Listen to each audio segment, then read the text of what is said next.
Good morning students. आज का हमारा टॉपिक है मेडिसिनल प्लांट्स।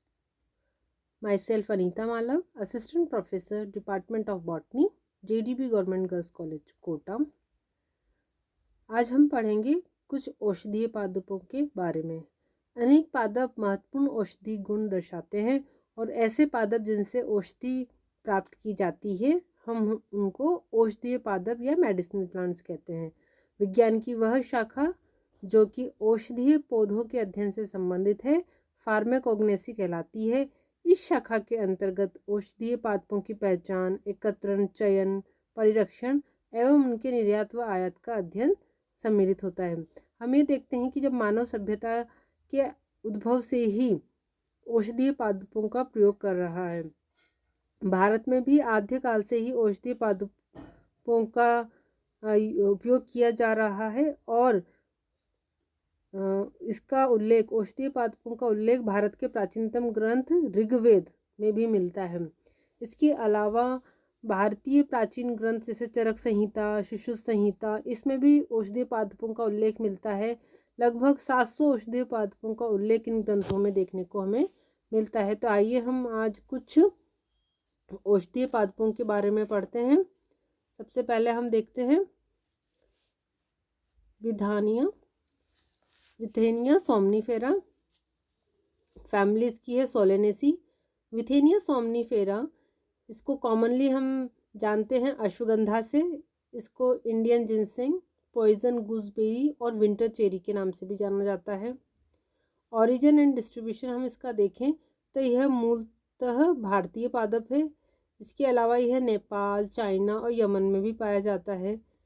यह राजस्थान के मरु क्षेत्रों जैसे बाड़मेर, नागौर आदि में व्यावसायिक रूप से इसका उत्पादन किया जाता है। तो यह मरु शुष्क प्रदेशों में बहुतायता से पाया जाता है। विथेनिया सोमनीफेरा। बॉटनिकल कैरेक्टर्स इसका हम देखें तो यह स्पीशीज जो होती है शॉर्ट होती है, टेंडर पेरिनियल श्रब होती है। इसकी हाइट 35 से 75 सेंटीमीटर होती है। ब्रांचेस टोमेंटोज होती हैं अर्थात रोमिल होती हैं। Extend radially from A central stem. Leaves जो होती हैं वह हल्के ग्रीन रंग की होती हैं, इलेप्टिक होती हैं और 10 से 12 सेंटीमीटर लंबी होती हैं। फ्लावर्स इनके छोटे होते हैं, ग्रीन और बेल शेप्ड होते हैं। फ्रूट्स जो होते हैं प्रारंभ में ग्रीन कलर के होते हैं और राइप होने के बाद वह चमकीले ऑरेंज रेड आपको दिखाई देंगे।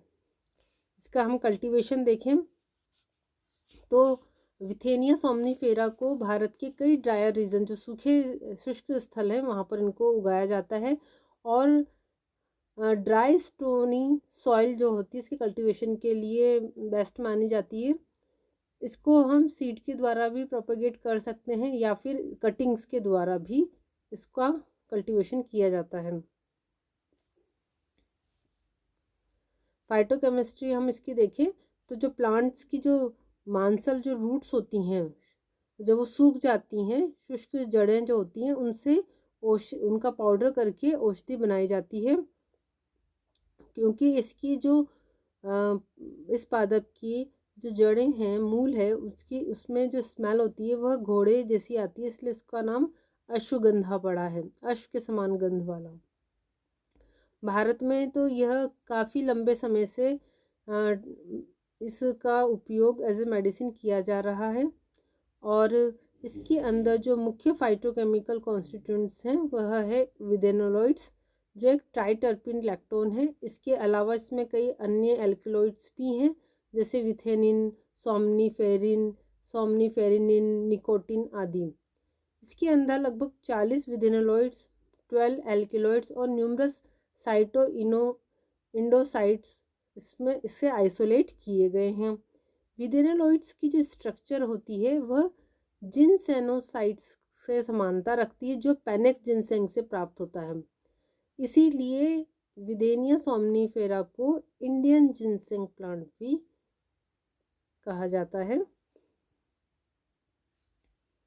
यूजेस हम देखें तो हाई कफ, स्किन डिजीजेस, अल्सर, बॉयल्स आदि में इसका उपयोग किया जाता है। इसका उपयोग दुर्बलता दूर करने में किया जाता है। कई फीमेल डिसऑर्डर्स में इसका उपयोग किया जाता है। यह एंजाइटी और स्ट्रेस को कम करता है, फर्टिलिटी को बूस्ट करता है और पुरुषों में टेस्टोस्टेरोन की मात्रा को बढ़ाता है। इसके अलावा यह ब्रेन टॉनिक के रूप में भी इसका उपयोग किया जाता है, क्योंकि ये बूस्ट करता है ब्रेन फंक्शंस को। इसके अलावा वृद्धावस्था और जीर्णता को आगे स्थगित करने में भी इस औषधि का उपयोग किया जाता है। तो काफ़ी महत्वपूर्ण है यह पादप अश्वगंधा। इसके बाद हम नेक्स्ट पादप पे बढ़ते हैं। औषधीय पादप नेक्स्ट है हमारा रोवोल्फिया सर्पेंटिना। फैमिली इसकी है एपोसाइनेसी। रोवोल्फिया सर्पेंटिना को Indian snake root, devil pepper या फिर सर्पेंटाइन वुड के नाम से जाना जाता है। ओरिजिन एंड डिस्ट्रीब्यूशन हम इसका देखें तो बर्मा, श्रीलंका, थाईलैंड एंड जावा को मुख्य उत्पत्ति स्थल माना जाता है। यह इंडियन सब कॉन्टिनेंट का नेटिव पादप है और ये इंडिया से लेकर इंडोनेशिया तक आपको मिल जाएगा। रोवोल्फिया जो है एक पेरिनियल अंडर श्रब है। भारत में काफ़ी मात्रा में आपको ये देखने को मिलेगा। यह जो हिमालय के तराई क्षेत्र हैं, सब हिमालयन रीजन है, अप टू 1000 मीटर्स, तो वहाँ पर इसको आपको उगता हुआ ही आपको दिख जाएगा।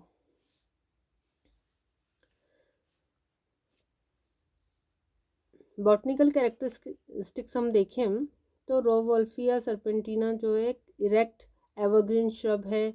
1 मीटर तक ये टॉल होता है। येलोइश इसकी रूट होती है, ट्यूबरस, रिंकल्ड होती हैं, स्नैक लाइक अपीयरेंस होती है। फ्लावर्स इसके वाइट और पिंकिश होते हैं। फ्रूट्स 1 सीडेड कैप्सूल होता है। केमिकल कंपोजिशन हम देखें तो इसके अंदर काफ़ी मात्रा में एल्केलॉइड्स पाए जाते हैं जो इंडोल एल्केलॉइड फैमिली के होते हैं। जैसे कुछ एग्जांपल हैं एजेमेलिन, एजेमेलिसिन, रेसरपिन एंड सर्पेंटिन और कुछ अन्य केमिकल्स इसमें पाए जाते हैं। यूजेस देखें तो भारत में 2000 सालों से इसका उपयोग किया जा रहा है। यह एक स्पेशली इसका उपयोग सिडेटिव एक्शंस में किया जाता है, क्योंकि यह एक तो ब्लड प्रेशर को लो करता है और इसके अलावा इसमें जो मुख्य फाइटोकेमिकल है वह रिसरपिन है, जिसका उपयोग सिस्टोलिक हाइपरटेंशन के ट्रीटमेंट में किया जाता है। इसके अलावा सर्पदंश में या बिच्छुदंश में इसका उपयोग किया जाता है। इंसोम्निया यानी अनिद्रा में, मेंटल डिसऑर्डर और नर्वसनेस में इसका उपयोग किया जाता है रोवोल्फिया सर्पेंटिना का। इसके अलावा डायरिया और डिसेंट्री में भी इसका उपयोग किया जाता है और कई फार्मास्यूटिकल इंडस्ट्रीज़ में अन्य कंपाउंड बनाने में, अन्य मेडिसिन्स बनाने में भी इसके कंपाउंड्स का उपयोग फार्मास्यूटिकल इंडस्ट्री में किया जाता है। तो ये कुछ इसके मुख्य उत्पाद थे, मुख्य यूजेस थे हम कहें तो। यह भी काफ़ी इम्पोर्टेंट है पादप रोवोल्फिया सर्पेंटिना। नाउ नेक्स्ट हम औषधीय पादप देखते हैं सिंकोना ऑफिसिनेलिस। सिंकोना इसका जो फैमिली है वो रूबिएसी है। इसका जो हम सामान्य नाम है वह कुनेन है। ओरिजिन और डिस्ट्रीब्यूशन देखें तो सिंकोना ऑफिसिनेलिस मुख्य रूप से साउथ अमेरिका का प्लांट है, ट्री है ये, और यह नेटिव है कहाँ का, माउंटेन फॉरेस्ट्स इन कोलंबिया, इक्वेडोर, पेरू, बोलीविया, यहाँ का यह नेटिव प्लांट है और यह 1600 से 2700 मीटर अबव सी लेवल देखने को मिलेगा। ये लेवल है सी लेवल। बॉटनिकल कैरेक्टर्स इसका हम देखें तो सिंकोना ऑफिसिनेलिस जो है एक श्रब है या ट्री होता है with rugose bark and branchlets covered in minute hairs. Stipule जो इसमें पाए जाते हैं जो लेंसुलेट और ऑब्लोंग, एक्यूट और ऑब्ट्यूस और ग्लैब्रस होते हैं। लीव्स लेंसुलेट टू इलेप्टिक और ओवेट हो सकती है। 10 सेंटीमीटर लंबी होती है। इन्फ्लोरेसेंस इसमें मुख्यतः टर्मिनल पैनिकल होता है। काफ़ी फ्लावर्स इसमें पाए जाते हैं। पिंक और रेड कोरोला होता है, कलर का जो कोरोला का कलर है वह पिंक और रेड होता है। फ्रूट जो होते हैं ऑब्लोंग कैप्सूल होते हैं जो 1.5 से 2 सेंटीमीटर लंबे होते हैं और ग्लेब्रस होते हैं। सिनकोना की जो छाल है इसको उबालकर मलेरिया ज्वर हेतु काफ़ी लंबे समय से भी प्रयोग किया जा रहा है और इसका 16वीं शताब्दी में पेरू के वायसराय की धर्मपत्नी के मलेरिया ज्वर हेतु औषधि के रूप में सिनकोना की छाल का उपयोग किया गया था। तो जो वायसराय की जो वाइफ थी उनका नाम सिनकोन था, उसी के सम्मान में लीनियस द्वारा इसका नाम सिनकोना रखा गया। तो काफ़ी समय से इसका उपयोग किया जा रहा है, इसकी छाल का उपयोग मलेरिया ज्वर हेतु।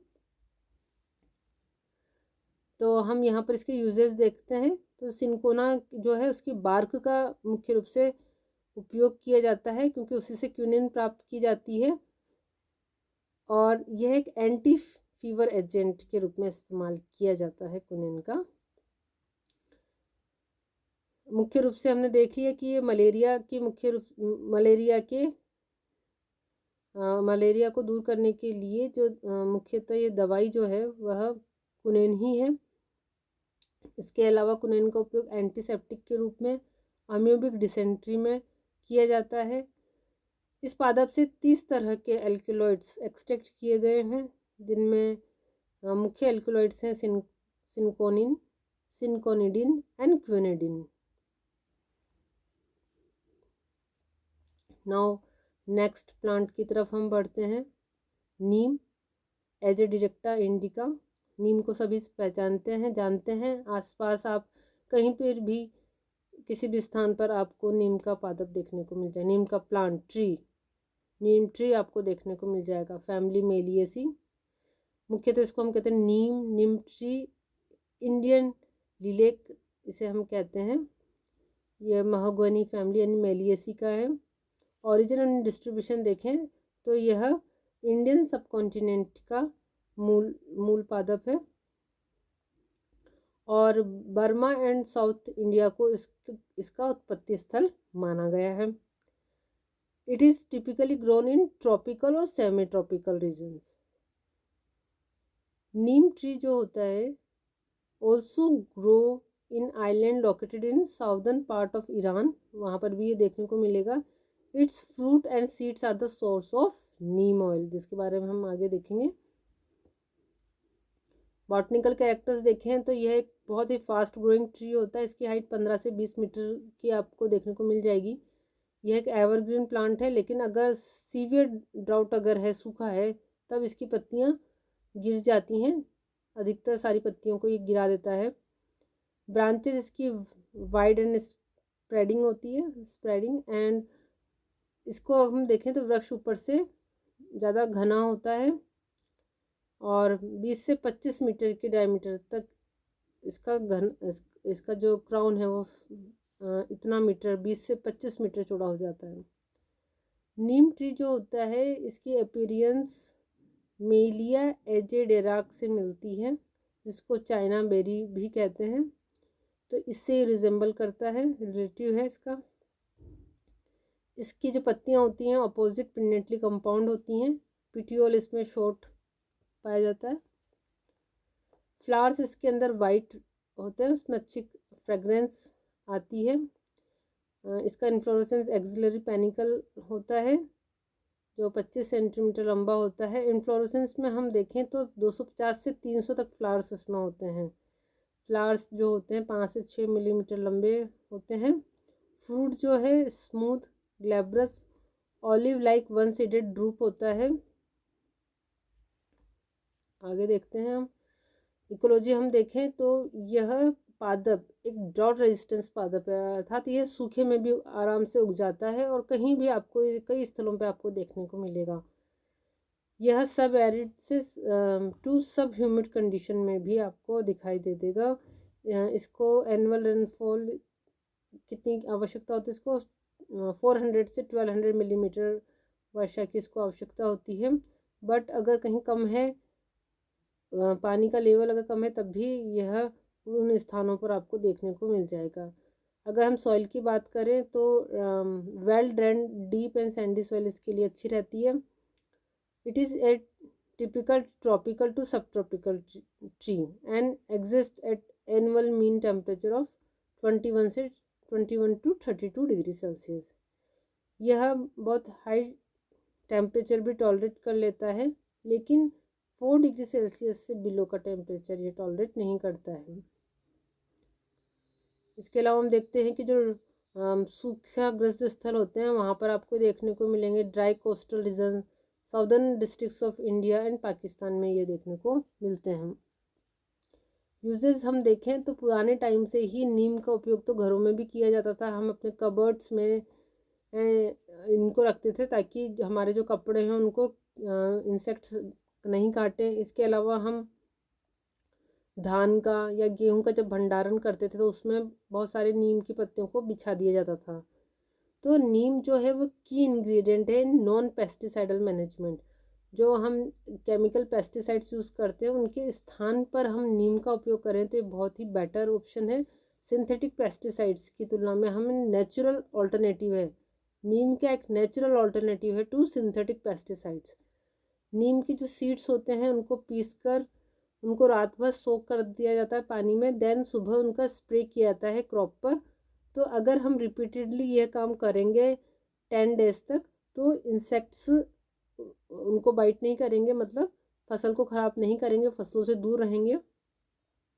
नीम जो होता है वो डायरेक्टली तो इंसेक्ट्स को किल नहीं करता है, ये एक एंटीफिडेंट और रेपेलेंट होता है, अर्थात यह कीटों को नहीं आने देता है। दूसरा यह कीटों को नहीं आने देगा, उनको उनके ऊपर फीड नहीं होने देगा, और जो इंसेक्ट्स जो अंडे दे देते हैं तो वहाँ वो अंडे भी नहीं दे पाते हैं। इस प्रकार से इस तरह से यह क्रॉप को प्रोटेक्ट करता है, क्योंकि जब इंसेक्ट्स को यह नहीं आने देगा तो इंसेक्ट्स जो होंगे वो भूख से मर जाएंगे।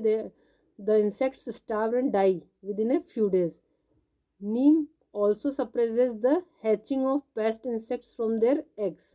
Neem based fertilizers have been effective against the pest। कौन सा पेस्ट? Southern army worm. तो इस कीट के प्रति इफ़ेक्टिव है यह नीम बेस्ड जो फर्टिलाइज़र होता है वो इस कीड़े को नहीं खराब कर देता क्रॉप को। इसके अलावा neem cake is often sold as a fertilizer. Neem oil जिसको हम मार्गोसा कहते हैं, यह टर्माइट्स के अटैक को नहीं होने देता है क्रॉप पर।